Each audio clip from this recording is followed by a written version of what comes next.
Hello, and welcome back to Catapult Your Career, where we delve into the reality of various careers and explore practical advice for numerous professions. And on this episode, we're going to delve into the world of finance.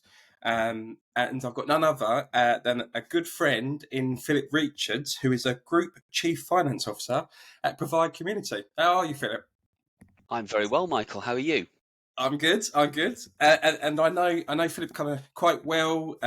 For those keen kind of people who are aware, I also used to work at Provide Community, and we do share the golf field from time to time, which is a good hobby of mine that previous listeners would have heard my love for golf as well. But yeah, how's your day been today, Philip, so far? It's been good, yeah, thank you. I've actually been travelling this morning, but quite relaxed today. So, yeah, all good. Nice, nice. So, as I said, today we're just going to be talking about the world of finance, very much with a view of people who are looking to aspire to do different careers. And I always say it's always hard to like be what you can't see. So if you've never met an accountant, you might not even know the accounting world even exists. So it'd be nice just to start us off, I suppose. It'd be good to get an introduction to yourself and perhaps a potted history of your background, I suppose, in the professional sense. Sure. Okay. So you've already said I'm the Group Chief Finance Officer at Provide. Uh, just to say what that job entails, obviously we're a group of companies that is grounded very much in the NHS and social care arena. Having started life out in the NHS myself some considerable years ago, I think I've got over 30 years service now in the NHS. Um, Mhm. we have got those sort of values of the NHS throughout our group and Provide. And my job is to, I guess, keep the financial or the group on track financially, to provide strategic financial advice to the board, and manage the finances of the company and the group all of the time. I manage a number of teams, and this is often the case when you get into accountancy and to a senior finance role. You tend to get little bits bolted on. So, as well as the finance team, I run the estates team, I run the IT team, I run the performance team and the business in information team. So there's all lots of things get bolted on. So it's quite my job's got real breadth, I guess, in terms of what I do. Um, uh, but I mean, I guess I enjoy the finance more than anything. Yeah, I'm a professional accountant, so that's where I am. The others I do regard as bolt-ons, and that's not saying I don't enjoy doing some of that other stuff. yeah. Um, but working in Provide is very different to what I've sort of experienced working in the NHS. So we are a private company. We do things like acquisitions and get into that commercial finance world, which is very different to and I know you've said some of your listeners won't know what the finance is all about, but it's not about you know coding invoices and just doing routine administrative finance stuff all day. So I find my job really, really interesting, and people who do know accounting might find that strange, but I do. And I really like the commercial aspects of my job. Yeah, no, and thanks for kind of sharing that background. And it's interesting. You almost touched on, not say I suppose the niches and industries, but that world you get to see a little bit of commercial finance as opposed to kind of your standard NHS kind of organisation. Um, and it's interesting to know what led you into the NHS. Like you said, 30 odd years of experience, in terms of NHS. But finance is such a broad term. There's so many industries. It could be banking. You could be in IT. You could have done anything, I suppose. What do you think led you down this NHS route and has ultimately kept you there? So I guess I, I didn't wake up one day and say I want to go and work for the NHS. So Yeah. just be really clear about that. Just as I didn't wake up one day and say I want to be an accountant. Mm. So don't probably credit me with too much planning, career planning in that respect. Um, but I guess I did quite a lot before the NHS in the commercial world, mainly in the timber trade. So when I left college, I signed up to a graduate trainee scheme, which was in the timber trade. I'd done a degree which was partly applied physics and partly business studies. So I'd done some accountancy in my college degree. And I worked through lots of departments in a big timber trade company that was based in England called Malden Timber. And I have to say, at the end of that traineeship, I got into a bit of an administrative, accounty type role, just managing some of the timber trade centres and looking at their financial performance and so on. But I wasn't qualified as an accountant, yeah. Mm. And that sort of got me thinking I probably do need to get qualified. So I started my accountancy training proper, a few years after I'd left college. And I worked for another timber merchant while I was doing that, and it was sort of mid-80s, recession in the building trade, timber merchants struggling, and I got made redundant. The company actually went out of business that I was working in. And that's what got me into the NHS, because I was leafing through the papers as I did back then. I didn't have an internet or anything, leafing through the Yeah. job advert. And there was one there for a finance manager in York hospitals. To me, it looked like the sort of thing I needed to do. I'd not quite got qualified. I had a year left on my studies. It was a 1-year contract. And I thought, given how difficult it was to do the studying, let's get a nice little cushy job in the public sector. Put your pen down at 4 o'clock at the end of the day, go home and do my studying.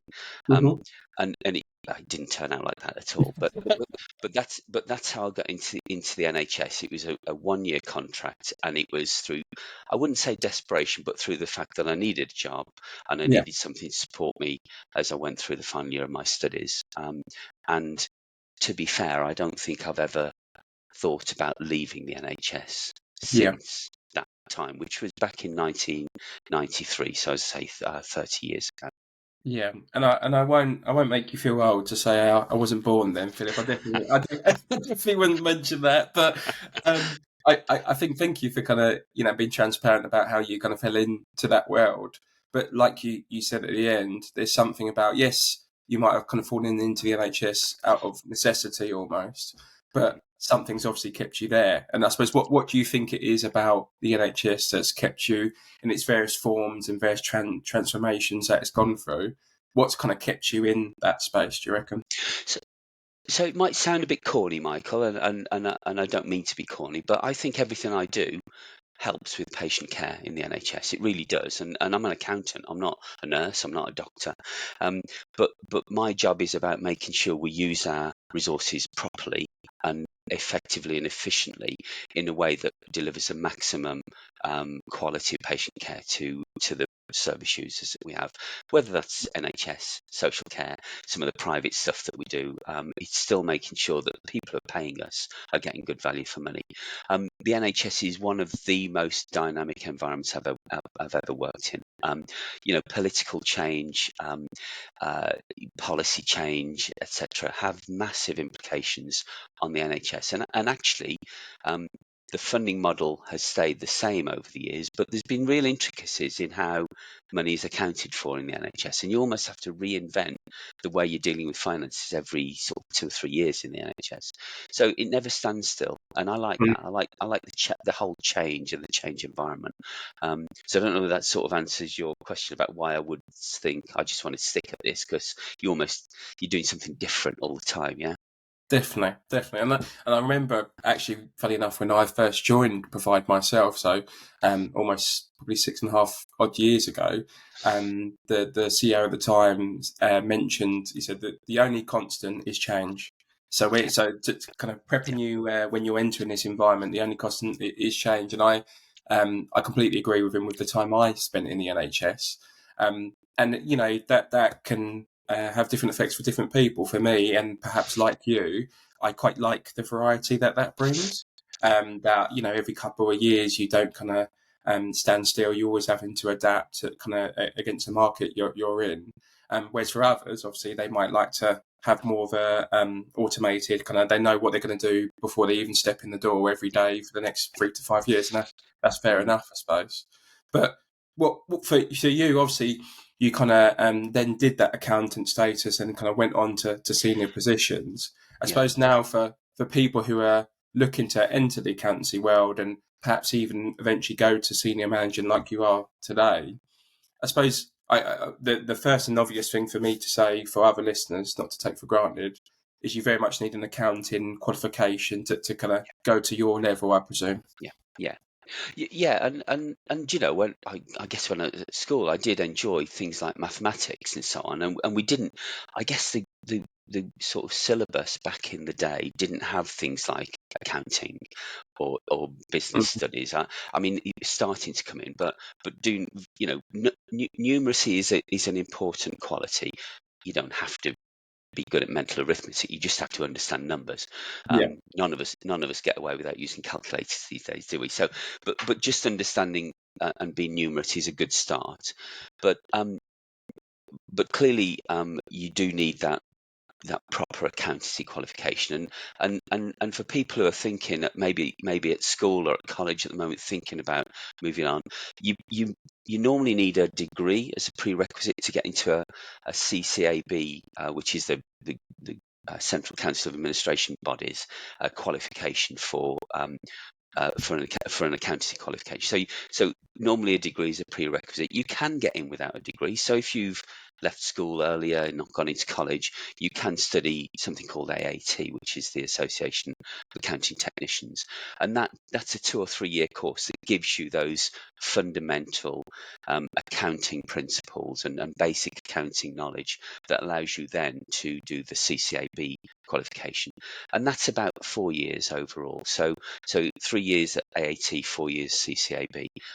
So there's a lot of study. And one of the things I would say, and I've already said, I started my accountancy qualification a long time after I finished my degree, probably 5 or 6 years afterwards. Yeah.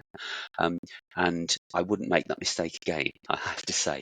I'd, Yeah. I'd want to be planning it as soon as I've done my degree or as soon as I've got out of school, getting onto that professional qualification merry-go-round, because you've got to do it. You have to do it. You can't get into the senior roles in this discipline without being properly qualified.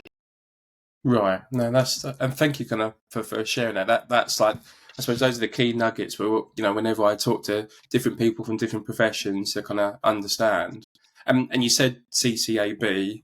Is Yeah. this when we hear terms like the different bodies like your CIMA and your Yeah. ACCA and that kind of, I presume that's what it's referring to. Correct, yeah. So there have been over the years many different accounting qualifications you go for, and it depends really what field you want to go into. So CIMA, which is mine, is the Chartered Institute of Management Accountants. So it is very much a management accounting, and I get it that your listeners might not understand the difference between management accounting and other types of accounting, but there's lots of certified accountancy qualifications where people do those and potentially go into practice where they're doing, statutory accounts for companies, even audits and so on. So mine was very much about getting um, into a discipline where I could be a part of a company and run their management accounting function, Mm. within that company, and it happened to be the NHS by the time I qualified. SIPFA is the one that a lot of public bodies recommend because that's the Chartered Institute of Public Finance Accountants, which clearly helps in terms of understanding the principles of funds flow in the NHS and other public arenas. Yeah, and thanks again for like kind of showing the difference between the two. And I think given what you know now, and I suppose it's hard because even yourself, you've gone into kind of timber trading into NHS, and I suppose found a home there. You know, you can always have a plan, and what's it? You can have a plan, but it goes out the window until you get punched in the face or whatever the term is. And Yeah, it's yeah, the same with career. You can have a plan for the next 2, 3 years, but it might not even be professional circumstances. It might be personal yeah, circumstances that chuck everything up in the window, and then you might kind of pivot to something else. yeah, So I suppose it's for people really. We've given a bit of brief knowledge, but it's for people to kind of really research perhaps those bodies, which one would be well suited for them. But I'm wondering, just we don't want. I suppose will someone do it a certain body? Perhaps will that limit? Perhaps if they then want to pivot to other careers, would you say? I think there's some real transferable skills between the different qualifications, Michael. So a lot of the um, core modules of SEMA will be the same as the core modules of SIPFA or ACCA.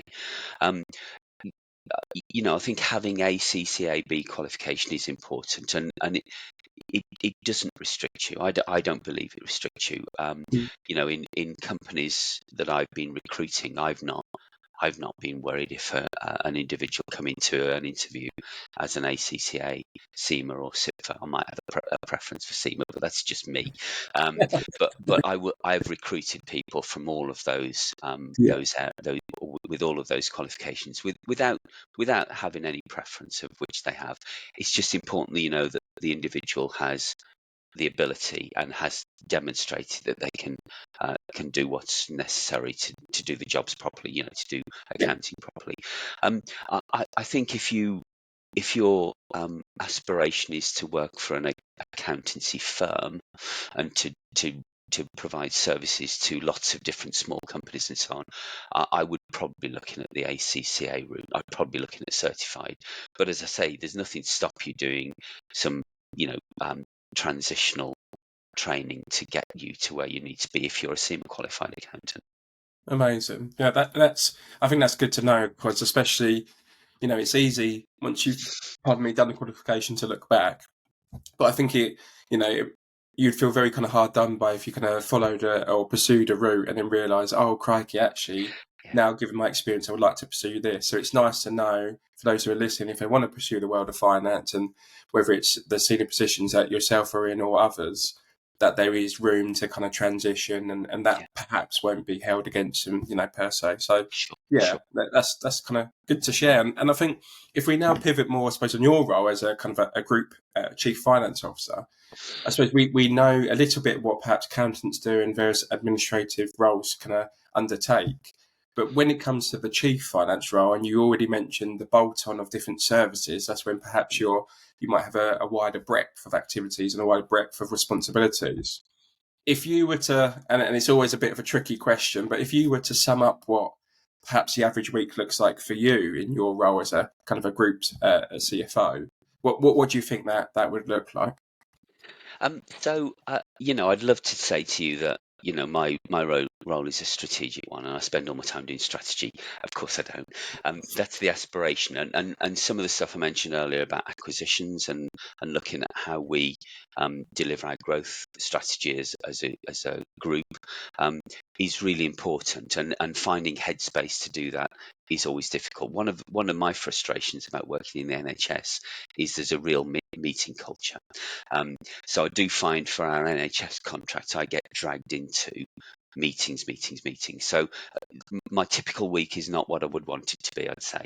But I guess in a senior finance role, a chief finance officer role, and I've talked about the teams that I manage. I need those teams to be able to manage the day-to-day stuff without my input. Um, Yeah, of course, I need to understand and need to interpret what's coming out of those teams and sense check what's coming out, and that's part of my knowledge as an accountant to understand whether the numbers look right, whether the uh, on the estate side, whether the compliance reports look right, whether I think there's any trends that worry me. So I'll stand back from the detailed stuff, look at the summary information, and check, just sense check that things are going in the right direction. But that needs to be just a small part of my job. I need to rely on yeah, my teams to do that, interpret what they give me, decide how I'm going to present that to boards, to subcommittees, etc. And that ought to be 1 or 2 days of my week. That's what I think it should be. The rest of it should be about, looking for potential targets for acquisition, doing the financial due diligence on those acquisitions, looking at our long-term financial planning model, our cash flows, all that sort of thing.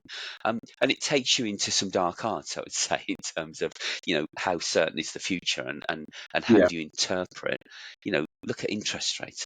How do you understand what the financing of your growth strategy is going to look like in 5 years' time? It's like, what do you think your mortgage rate is going to be like in 5 years' time? It's so difficult, but it's Exactly.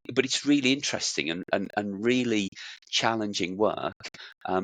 not physically, obviously, but mentally, it's very challenging to get that right and to give your board the confidence that what you're telling them is as good a guess as you can make.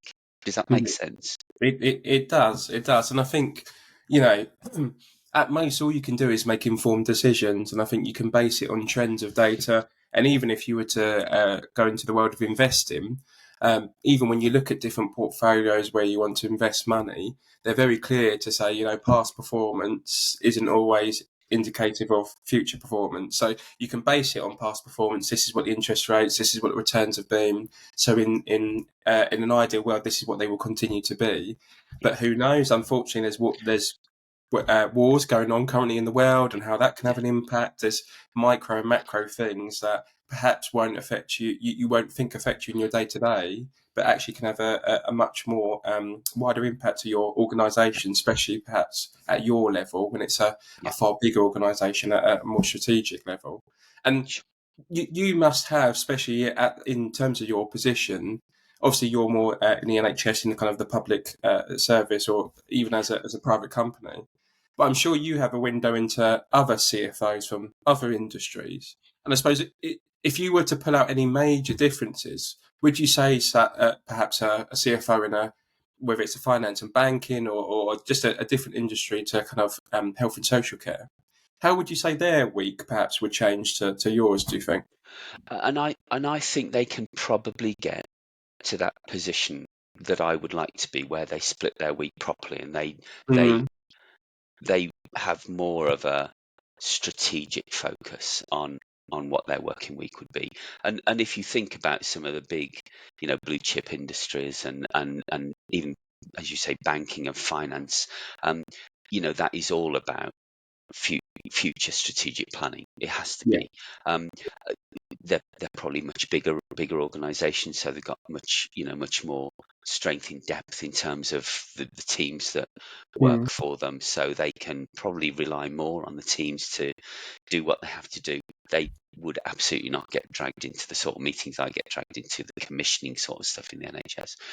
So I would hope, and I do obviously know some CFOs from other industries, and I do see that they probably achieve that strategic focus more than I do. yeah. But it's a real frustration, as I say, of the health and social care arena. Yeah, and you've kind of perfectly brought me on, I suppose, to my kind of next question around. It's always fascinating, especially for different roles, but for you today, like what are perhaps are the greatest or best bits of your kind of role as a CFO, and what are perhaps the more challenging aspects of it? And you kind of mentioned that frustration perhaps around and this is my words, not yours, but being pulled into the more operational elements of kind of the job. But yeah, what would you say is perhaps the more positive and the more challenging areas for you? Um, so, uh, so it's definitely from a professional viewpoint, the enjoyable bits are the commercial stuff, the wheeling and dealing, the sitting down with company owners talking about buying their business and negotiating that. So I really love it. I have to say I really love that sort of stuff. The other stuff we've not touched on, and it's a big part of what Kick do, or the Kick does, or Kicks do generally, is our charitable giving and the way that we recycle our profits. So, this isn't about me driving shareholder wealth. This is about me driving community benefit. And I'm saying me, our company, but I feel a personal responsibility for making sure our company makes the appropriate amount of profits and puts that profit back into the communities that we serve.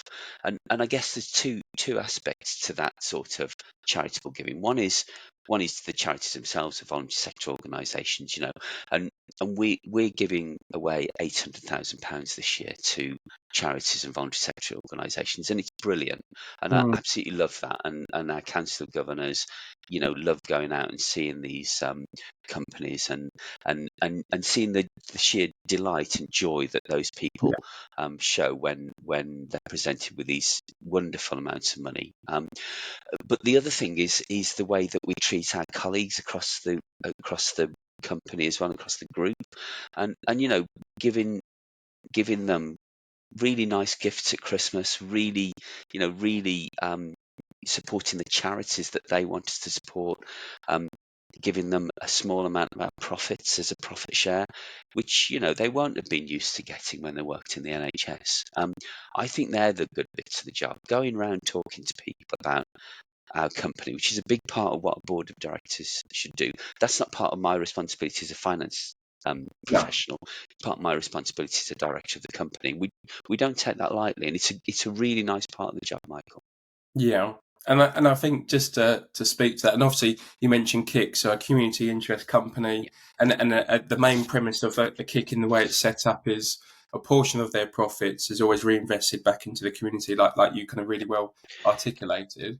And I think to kind of be a bit cheeky for the typical CFO who's a bit hard faced and doesn't have any emotions, I think you've got to be careful for it. You're showing your soft sides. I know.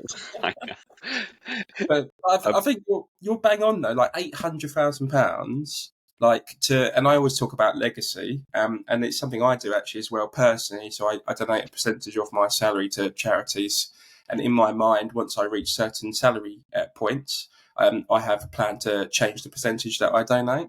yeah, And a bit like what Provide have done, and I remember in my time as, funny enough, one of the council governors, it's massive, not just the impact we've given, but to see how it's going from strength to strength. I mean, it's not a small number you just mentioned.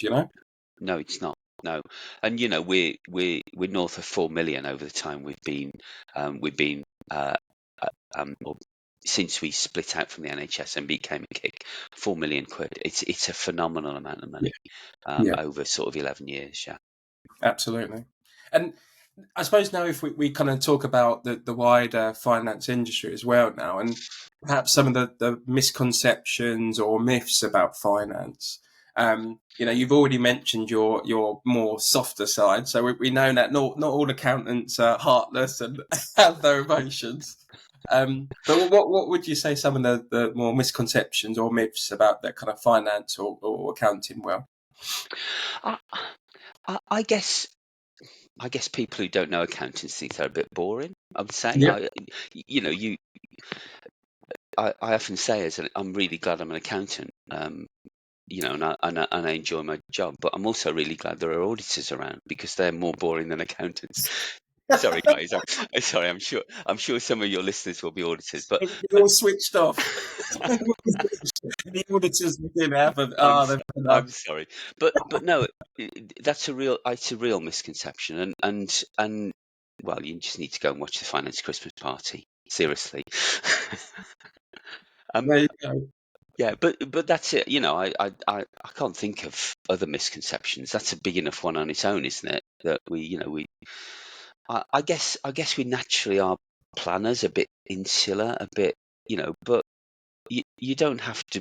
You, you don't you're not necessarily boring because you're a bit insular. People we tend to be more introverted people, don't we? Um, and be able to plan and get on with our own work and stuff. But there's much more, and certainly when you get to a senior finance Exactly. role, that sort of eye flips to an E a little bit, I think. Yeah, yeah, And it has to, and yeah, I think accountants don't always get a good press about generally what they're like. But I you know yeah. I know a lot of accountants, and I have a lot of good friends who are good accountants as well. So yeah, why not? Don't be scared to go into it. I'd say No, it's not what people think it is. Yeah. absolutely, absolutely. And thank you, kind of for sharing it. And I thought you were going to put me on the spot at one point to say, "Well, I'm not boring, Michael, am I?" And I thought, "Oh God, I'm going to have to tell him now." Oh dear. Yeah. But Yeah. no, you are bang on. I think there's so many misconceptions about various roles. I mean, I recently had a farmer and business owner, Yeah. and he was very kind of tongue in cheek and said, "Yeah, you'd be expecting me to be in a lumberjack shirt with some straw hanging out my mouth, and whereas now, and then chucking a bucket of food to the pigs." Whereas now, obviously, I push a button and there's electronic feed, and it's completely different to what people's Yeah. perceptions are Yeah. now. And it's the same, with the finance industry. And I think you picked up on a really good point there, which I was going to say about the also not just the industry and the role, sorry, not just the industry, but the role, as the role progresses into a senior position. I mean, you've mentioned from, 3 or 4 bolt-on services, well, you're going to have to speak to those 4 heads. You're going to have an understanding of those teams. Yeah, Acquisitions, you're going to have to meet new business owners. You can't just sit in your office and kind of plug away numbers. You have to have real good exposure to kind of different departments, both yeah, internally yeah. and externally. So I suppose in terms of skills, not to be cliche, but communication must be massive, I suppose. Absolutely, yeah, yeah, massive part of the job. I mean, isn't it always that, when you get into senior roles in any senior role in an organisation, and everybody always says communication's important, don't they? But Yeah. you can't stress it enough. You absolutely can't stress it enough. No, and I think things are sometimes cliches for good reason. So they're cliches because it's so fundamental to what the job is or what you need to do that they're a cliche. And I think like whatever you want to dress it up as communication, interpersonal skills, whatever fancy name you want to give it. Like if you can't communicate how what you're trying to do to the other person, and if you don't understand how it's going to land with that other person, you're not going to have a good time really. And even like the way you communicate in terms of your style, which I often talk about. If I'm talking to, kind of putting my previous hat on, say as a project manager, if I'm talking to a group of nurses about a new process we're pushing out, I'm going to speak completely differently to the chief Yeah, nurse as I yeah, would to like a nursing team who are operational. And if I was to adopt the same method, one of those 2 people I'm going to lose within 5 seconds. So I think it's so important, and that's just one skill, I suppose. But if you kind of looking back, and it'd be interesting to know, what do you think are some of the other skills, especially perhaps with your recruitment hat on, when you're looking at new people to join your organisation? What are some of the core skills you're looking from them to perhaps possess that to bring to the role? So in a finance team, are we talking about, Michael? Yeah. Yes, yeah, And I guess because and I've said quite a lot already today, we're grounded in the NHS. Of course we are. And still 50% of our business is with the NHS. So it's a very important part of our of what we do. Um, and because of that, we tend to get people who work in the NHS applying for jobs with us. So so I guess from my viewpoint, I do look for that more versatility in terms of the way people think, that sort of commercial edge. Even at a reasonably junior finance role, it's understanding that not everything is about the way it's done in the NHS. So it's really important to get people who can be more versatile, more commercially aware, etc., etc. So that's the big thing for me. And I guess we're our own worst enemy in that we always advertise our jobs on NHS jobs anyway.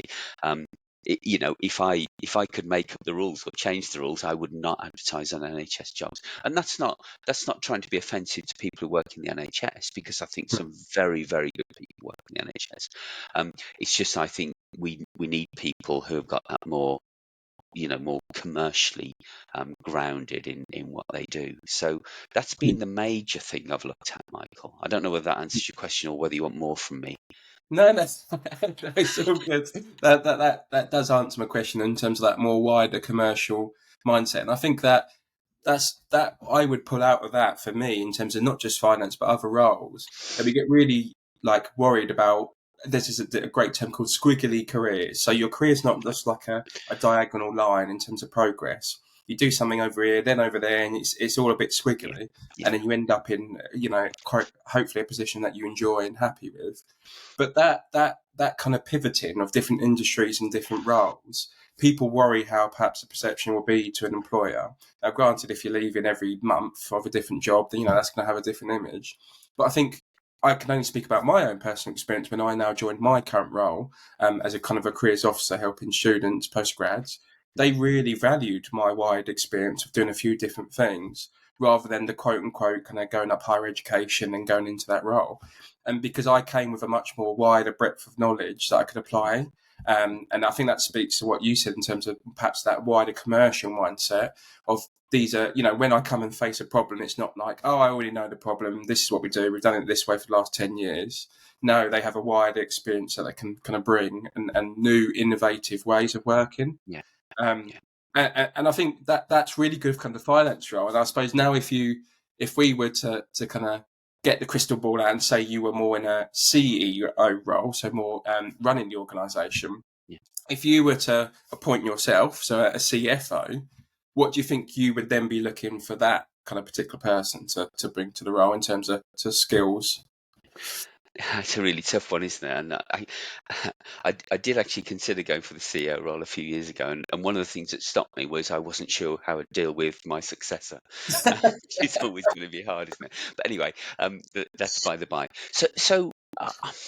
It's a really good question. I mean, what I've talked to you about earlier about what my aspiration is about how my work week should be, I would want to appoint somebody who had the ability to get there, to to to understand how they can hold people to account properly, Mm.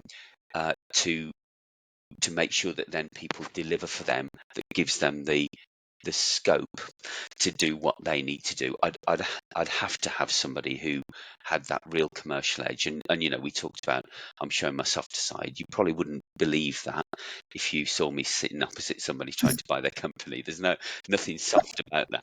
So it's about having that commercial edge, having those negotiation skills, having that absolute gravitas for presenting to the board. You talk about communication. Um, how do you present what you need to present in terms of finance strategies to the board, and then the next day speak to our annual members meeting and tell them what the accounts look like, because that, as you say, people switch off. So it's having that ability to communicate appropriately with lots and lots of different levels of individual across the group and outside of the group. Yeah. So yeah, I think they'd be the main points in terms of somebody's ability. Yeah, I mean, obviously a qualified accountant as well. Yeah. Yes, of course. I think that's we've established that's kind of Yeah, fundamental to the role. But yeah, no, thank you for that. And I think it's good for people to understand firstly foremost to enter the world of finance. But if someone is in that middle management role and has aspirations to kind of progress into senior management, it's equally really good, like you said, that the advice you've given there for people to understand. And I think that, and I always like, I probably mention it almost every other podcast about emotional intelligence, and it's always my definition of emotional intelligence is what's it like to be on the receiving end of you. yeah, And I think it's really being clued in to the different people you talk to, how what you're saying is going to land with yeah, that person. And like you said, you really need to know the nth degree in the detail, perhaps for a board, and to give the image. And this is the financial position, and this is why I think we should take X strategic direction.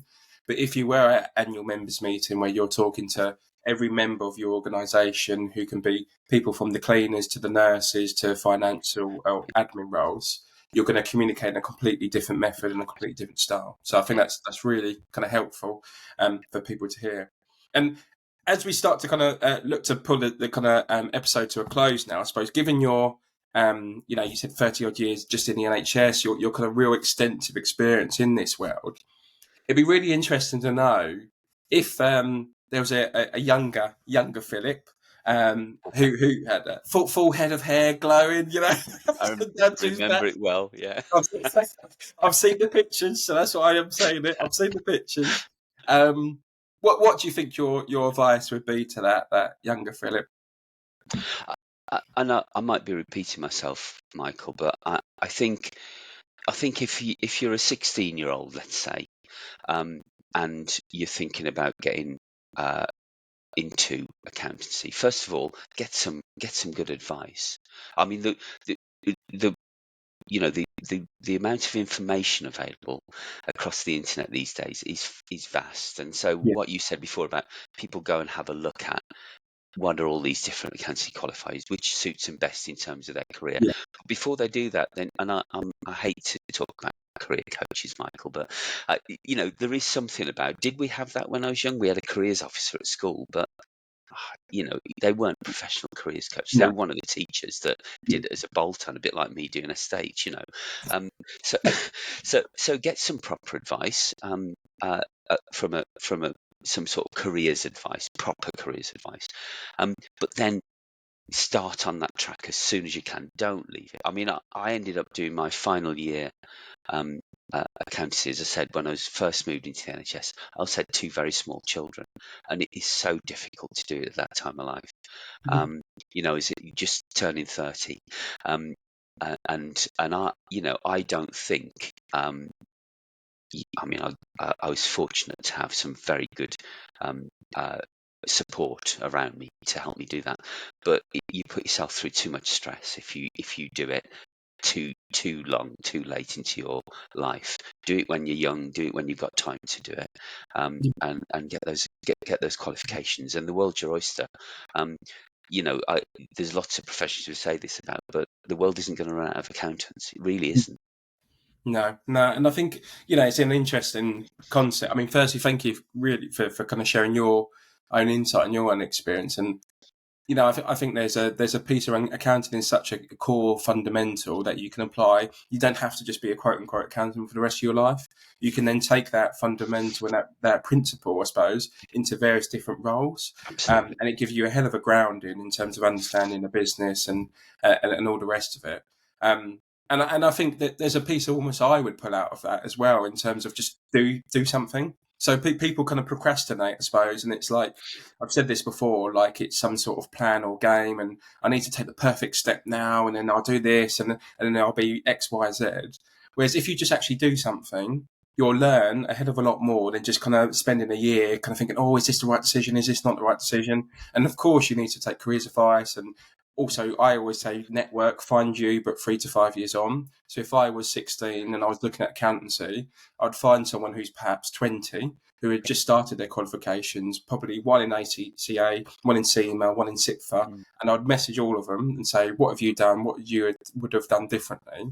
And I would have taken that knowledge and then actually taken action, because you can take all this wonderful information that you have, but if you don't take action on it, you're no better than you were yesterday or a year ago. Sure. And at least if you take action on it, there's no such thing as, oh, I wish I did this, or regrets or failures. It's only just going to empower you and give you learning for what you're going to do going forward.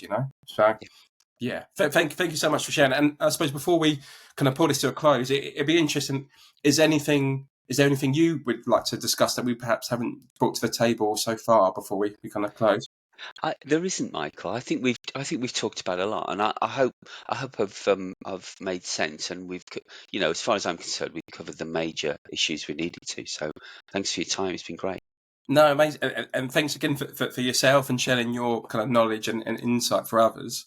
And if just out of interest, if someone did want to contact you, perhaps say, what, Philip, you've said something remotely useful today. I quite enjoyed it, and Yeah, I would like to get a bit more insight from you around my path or counting or X Y Z. sure. Where would be the best place for them to kind of reach out and connect with you? So yeah, I mean, I'm happy for people to contact me. I guess they can contact me through the company that I work for. Yeah, That would be the easiest thing, without publishing my mobile phone number yeah, or email address. Just come to provide and inquire. I'd provide about getting a quick conversation with me. Always happy to do that. amazing. Thank you so much, Philip, and hopefully for the listeners, that's kind of giving you a bit of insight into the world of finance, but more specifically, I suppose, the world as a chief finance officer. We always hear C-suite and we hear all these titles, so it's always nice to get a reality of what the job Mhm. actually entails and looks like. So thanks again for everyone who's listened today, and I will see you all on the next episode of Catapult Your Career.